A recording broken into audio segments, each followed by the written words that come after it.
Kita po niyo yan, no? Gusto kong dumami ang bougainvillea.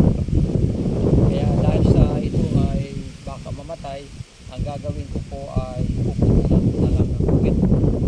Okay? Ito lang, oh. Yan. Para hindi masira po yung kanyang ang kanyang dito po. Yan, oh.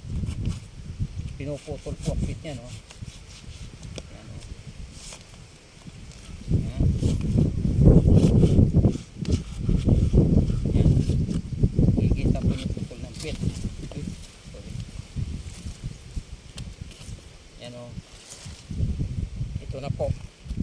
Kita niyo, ito. Yan, oh.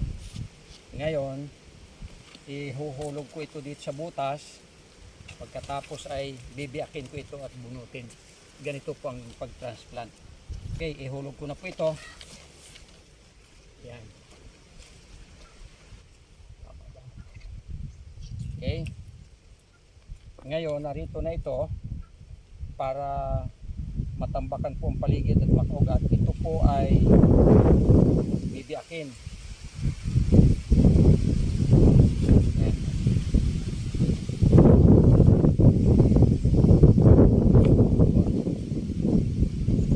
Kita po nyo. Yan na. So, ito na. Hindi nasira po yung ito lupa. So, ang mga ugat ay hindi madisturbo. Tapos ilalagay na ito. Yan. Ganun ang pag-transplant po pag nasa paso.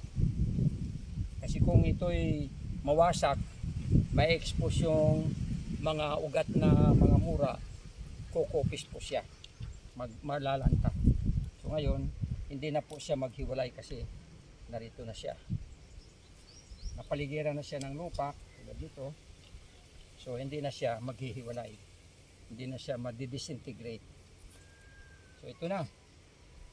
Ito na mga kaibigan, oh. Okay. Okay, may bulaklak na naman. Mamaya po ay ito'y itatali ko ng gano'n, no? Itatali. Yan. Para ang tendency pataas. Pataas siya. Para yung bulaklak makita kasi mataas ito eh. So kailangan makipagkompetisya siya para tumaas.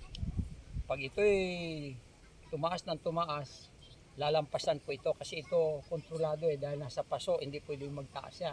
Ito talaga ay tataas ng tataas. Okay, so yan mga kaibigan, kung paano mag-transplant ng isang tanim na nasa paso na hindi pa gaanong nakaugat ng marami.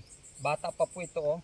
Kailan ko lang ito itinanim, pero nagbulaklak na po siya, oh. So yan mga kaibigan, at least nakakuha kayo ng idea kung paano po mag-transplant ng bougainvillea na nasa paso na hindi mamamatay. Okay, so maraming salamat sa inyong panonood. Patuloy kayo magsubaybay sa aking mga video, mag-follow, mag-like, mag-share at mag-comment. At doon din sa aking YouTube, mag-subscribe kayo. Salamat po. God bless. Bye-bye.